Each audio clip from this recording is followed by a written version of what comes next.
Mga kalaboy, good afternoon. So ayan, for today's video mga kalaboy, samahan niyo po ako magluto ng ginisang kamatis at sibuyas na lalagyan natin ng itlog. Kaya naman, tara samahan niyo po ako na mag-harvest dun sa ating mini garden.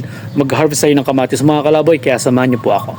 Nandito na tayo sa ating tanim na kamatis at kung nakikita niyo marami na siyang hinog. So harvest na natin mga kalaboy. Ayan.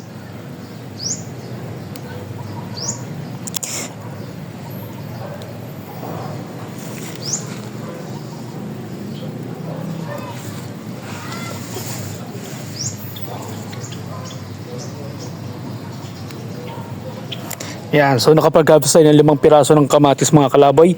Tara, samahan niyo po ako na lutuin. Mga kalaboy, ito na yung ating mga kailangan sa gagawin nating ulam ngayon. So meron tayo dito yung sibuyas, kamatis at itlog. Yan.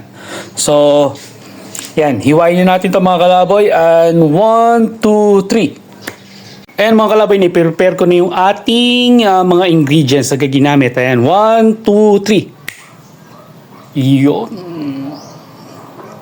Yan, so mag-start na tayo magluto mga kalaboy. Ayan mga kalaboy, nagpainit tayo ng mantika sa kawali at ang ginamit nating mantika dito ay mantikang baboy.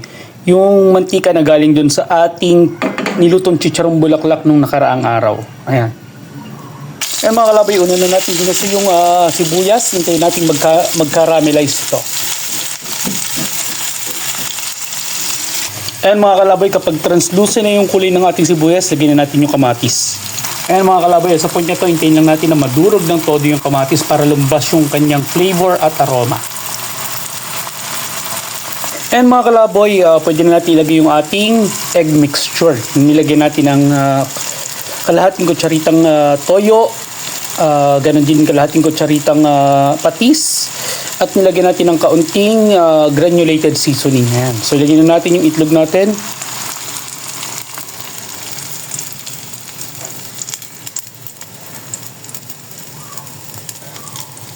Ayan mga kalaboy, nilagyan na natin yung itlog natin at this time, iset natin yung apoy sa kanyang pinakamahina at tatakpan natin ito for 4 minutes. Ayan mga kalaboy, naiset na natin yung apoy sa pinakamahina niya at natakpan na rin natin at maghintay tayo ng 4 minutes mga kalaboy at balikan natin to. And mga kalaboy, after 4 minutes, luto na yung ating omelette. At kaya naman meron tayong masarap na ulam sa pananghalian. At sa mga patuloy na sumusubaybay sa aking videos mga kalaboy, huwag niyo pong kalimutang mag-follow, like, share. At mag-iwan na rin po kayo ng comments dyan sa baba kung anong iba pang luto ang naiisip nyo na ginagamitan ng kamatis at ng itlog. Yan. Comment down below mga kalaboy at na mapag-usapan natin. Ayan mga kalaboy. So hanggang dito na lang mga kalaboy. See you sa next vlog. God bless us all at ingat po tayo lagi. Maraming salamat po.